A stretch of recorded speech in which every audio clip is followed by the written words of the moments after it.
Sa ulo ng mga balita sa Pangasinan. Mga programa at proyekto para sa edukasyon ipinangako para sa mga Pangasinense. Governor Gico III nakisaya sa Community at Balikbayan Night ng Santo Tomas, Pangasinan.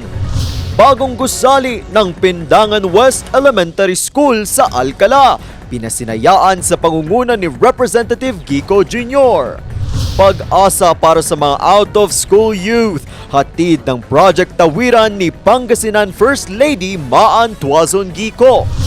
At training sa tamang paggamit ng pera at livelihood assistance, handog sa OFW Family Associations ng Pangasinan.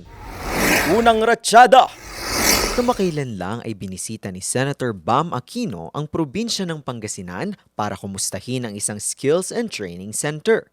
Kasabay ng pagbisita ang pakikipagpulong niya kay Pangasinan Governor Ramon V. Gico III para talakayin ang mga programang pang-edukasyon para sa mga Pangasinense. Kabilang dito ang patuloy na suporta sa libreng kolehiyo at ang kanyang panukalang Classroom Building Acceleration Program o CAP-ACT. Layo ng naturang panukala na mapabilis ang pagpapagawa ng mga silid-aralan sa tamang halaga. Isa sa katuparan nito sa pamamagitan ng pakikipagtulungan ng mga local government unit at mga non-government organization na may napatunayang kakayahan alinsunod sa mga pamantayan ng Department of Education. Nagpasalamat naman ang senador sa mainit na pagtanggap at suporta ng mga opisyal at residente ng lalawigan. Tiniyak din niya na mananatili siyang kaagapay ng pamahalaang panlalawigan sa pagsusulong ng mga programang makatutulong sa edukasyon at kabuhayan ng mamamayan.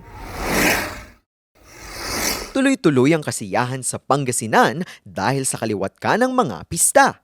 At lahat ng ito, personal na dinadaluhan ni Pangasinan Governor Ramon Monmon V. Gico III. Katunayan, kamakailan lang, nakisaya siya sa Community at Balikbayan Night ng Pista ng Bayan ng Santo Tomas.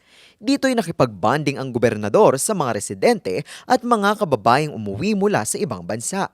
Kanyang mensahe sa kanila, pasasalamat sa mga sakripisyo para sa komunidad at sa bayang bagamat kanilang pansamantalang iniiwan ay lagi pa rin namang binabalikan. Hiling niya ang patuloy na pagkakaisa para sa sama-samang pag-unlad ng bayan ng Santo Tomas. Pinasinayaan kamakailan lang ang bagong gusali ng Pindangan West Elementary School sa Alcala, Pangasinan. Pinangunahan ito ni Pangasinan 5th District Representative Ramon Monching Gico Jr.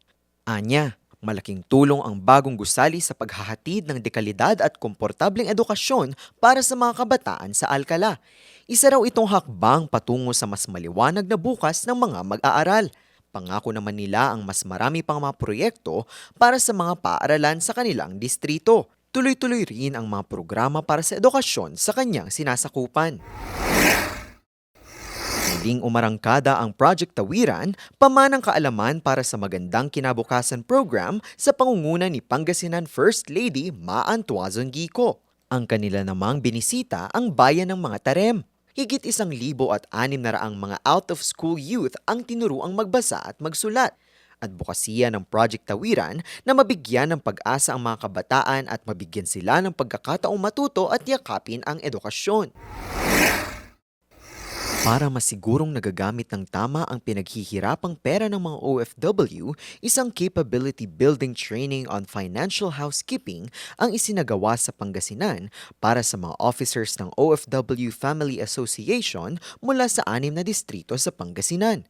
Tinalakay sa naturang training ang pamamahala ng pondo, paghahanda ng work at financial plan, mga accomplishments at paggawa ng report para masiguro ang maayos at tuloy-tuloy na operasyon ng grupo. Ang grupo ay suportado ng Overseas Workers Welfare Administration o OWA at hangad nito na matulungan ang mga migrant workers at pamilya ng mga ito sa pamamagitan ng mga proyekto at programa. Buo naman ang suporta ni Governor Gico III sa adbokasya ng grupo.